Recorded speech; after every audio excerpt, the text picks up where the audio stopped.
Bien-aimés dans le Seigneur, mes salutations. Très content de renouer avec vous par rapport à ce thème. Dieu nous forme à servir. Vous savez, le service fait partie intégrante de notre vie chrétienne. C'est important de le savoir. Le service fait partie intégrante de notre vie chrétienne, de notre marche avec le Seigneur.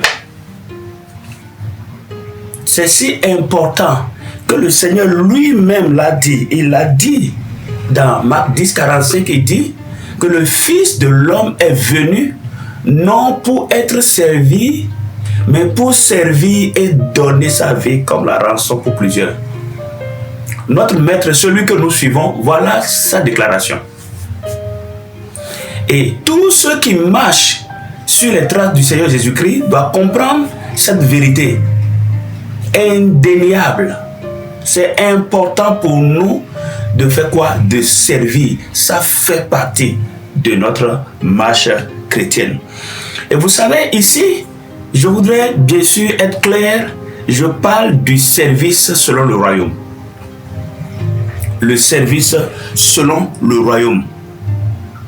Et il est important pour nous de savoir que notre futur glorieux dans le Seigneur est garanti par la qualité du service que nous rendons. Quelle est la qualité du service que tu rends, que tu donnes? Si nous espérons avoir véritablement de grandes récompenses de la part du Seigneur, cela réside aussi dans la qualité du service que nous rendons. Et voilà ce que dit Éphésiens le chapitre 6, les versets 7 et 8, il dit « Servez-le avec empressement, comme servant le Seigneur et non des hommes, sachant que chacun, soit esclave, soit libre, recevra du Seigneur selon ce qu'il aura fait. » Chacun recevra selon ce qu'il aura fait. Vous comprenez combien de fois il est important pour nous de savoir cela et de pouvoir arranger, de pouvoir s'organiser, de pouvoir évaluer la façon dont nous rendons le service et de la qualité du service que nous rendons. C'est important. Très important. Et qu'est-ce que le service dans le royaume? Vous savez, le concept du service, c'est que nous avons été appelés à servir Dieu. Nous avons été appelés à le servir. Ça s'arrête là.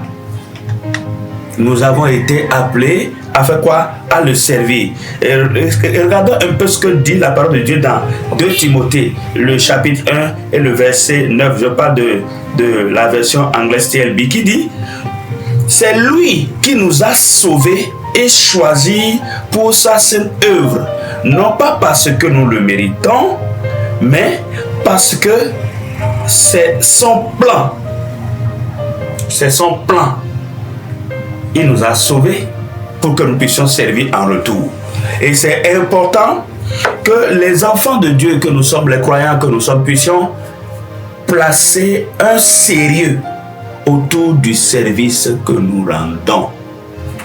Malheureusement, dans nos assemblées, malheureusement, des chrétiens n'aiment pas le service, n'aiment pas servir. N'aiment pas le service.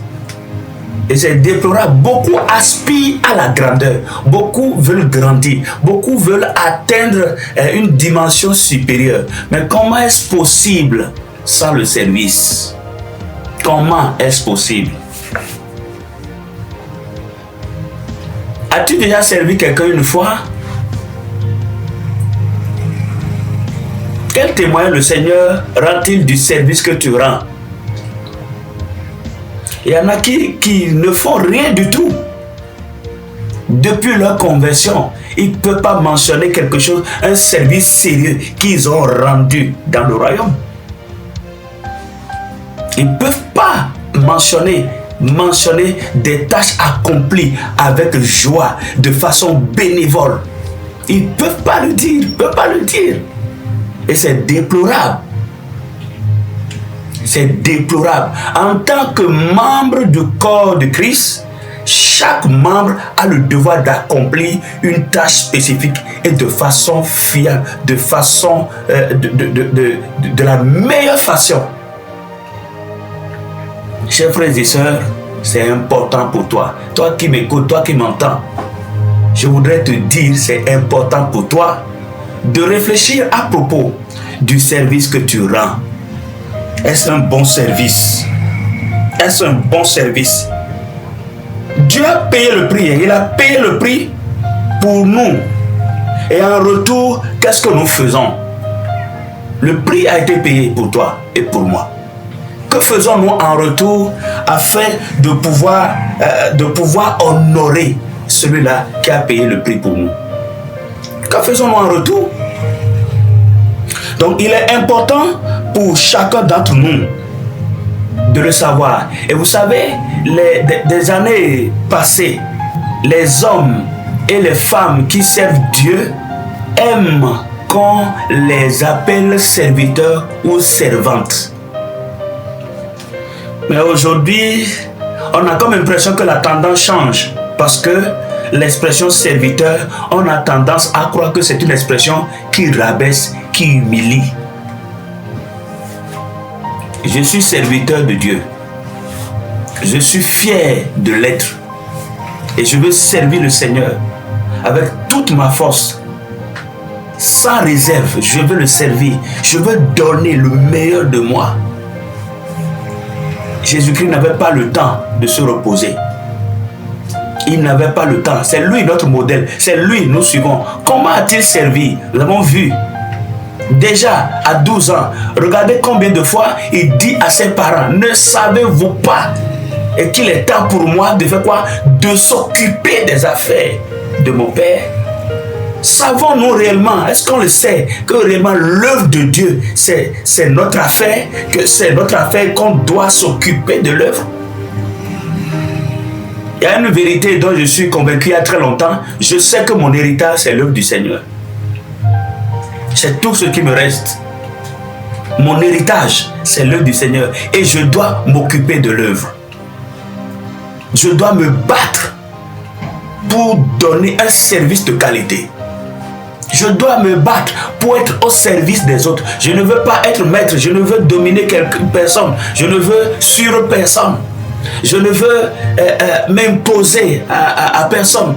Je ne veux prendre la place de Dieu dans la vie de personne, mais je veux servir les autres. Je veux servir. Même dans le monde séculier, vous allez vous rendre compte que ceux qui sont à la recherche de l'argent, leur premier objectif c'est l'argent, ils n'ont jamais réussi dans leur domaine.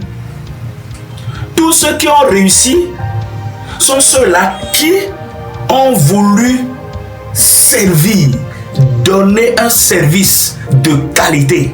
Et ils sont recherchés.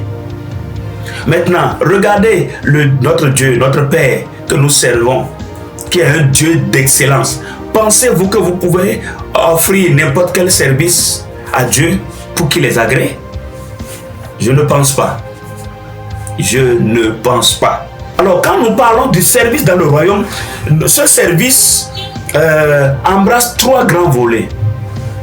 Premièrement, nous parlons du service spirituel, c'est-à-dire adorer, prier pour les gens, gagner des âmes, être ferme dans la foi. C'est le premier volet, le volet spirituel. Le deuxième volet, c'est le volet physique. Cela implique que nous utilisons les talents que nous avons au service du Seigneur, les talents qu'il nous a donnés.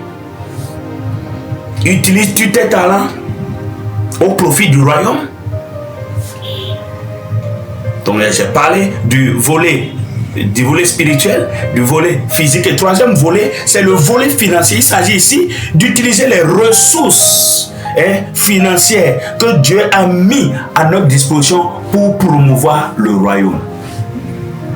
Et c'est que de l'autre côté, un jeune peut rentrer dans une boîte de nuit et au cours d'une seule nuit griller 3 millions, 4 millions, 5 millions. Mais toi, en tant que jeune chrétien, jeune croyant, utilises-tu tes fonds pour promouvoir le royaume? Investis-tu dans l'implantation d'églises, dans le soutien des missionnaires, des hommes de Dieu qui sont en zone difficile, en des zones reculées? C'est triste. Et lorsque nous voyons ce qui se passe dans le corps de Christ aujourd'hui. Moi, je parle beaucoup plus du cadre de mon pays. Je ne sais pas comment ça se passe ailleurs. Mais c'est triste de constater que des chrétiens n'ont pas appris à investir. C'est déplorable. C'est déplorable. C'est déplorable.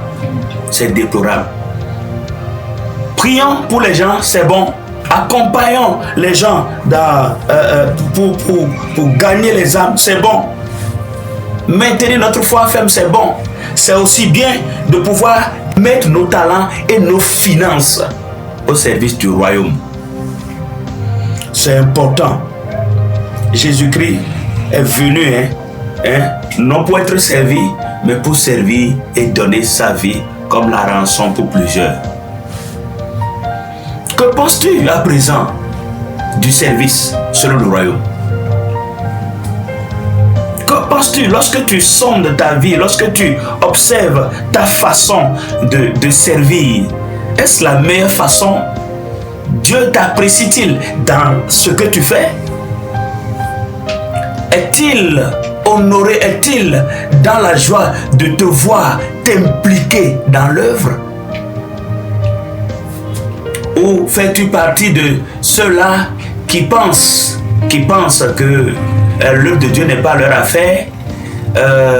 Pendant 10 ans, 15 ans, ils viennent s'asseoir, écouter les enseignements bibliques, noter, aller s'asseoir, rentrer chez lui, ronfler, revenir s'asseoir, noter. Non, ça ne marche pas comme ça. Ça ne marche pas comme ça. Et le vrai problème aussi, c'est que la grande masse au sein du corps de Christ ne sont pas véritablement des disciples. Ne sont pas véritablement des disciples. Mais c'est des disciples qui pourront véritablement impacter. Et si nous ne sommes pas disciples, c'est difficile de comprendre. Juste 12 disciples que le maître a formés. 12. Mais qui ont rempli tout Jérusalem de l'enseignement de Jésus, avec confirmé les autorités d'alors. 12. Regardons autour de nous, regardons les villes que nous occupons, regardons le nombre d'églises installées. Parvenons-nous à remplir ces localités de la parole des enseignements de Jésus? Sinon, le problème demeure là, nous ne sommes pas de véritables disciples. Que Dieu nous aide à pouvoir véritablement faire ce qu'il faut, former des disciples, faire des disciples. Et c'est là la clé. Faire des disciples. Il faut que nous fassions des disciples. Et il faut que les chrétiens soient conscients qu'ils doivent parvenir à être disciples. Ils doivent se mettre au travail. Ils doivent méditer la parole. Ils doivent lire, investir dans la littérature aussi. Mais ne pas toujours attendre qu'un pasteur forme tout le temps. Nous savons qui Dieu veut que nous soyons. Il veut que nous soyons de véritables disciples. Et un véritable disciple est à l'image de son maître. Il est à l'image de son maître. Quel genre de service rends-tu? Et je voudrais t'encourager à prendre tes responsabilités. Je voudrais t'encourager à te lever. Je voudrais t'encourager à cesser de somnoler, à cesser de dormir et à pouvoir t'investir pour le royaume. Donne du temps dans la prière. Moissonne des âmes. Mets ton talent au service du Seigneur. Mets tes finances au service du Seigneur. Que Dieu te bénisse.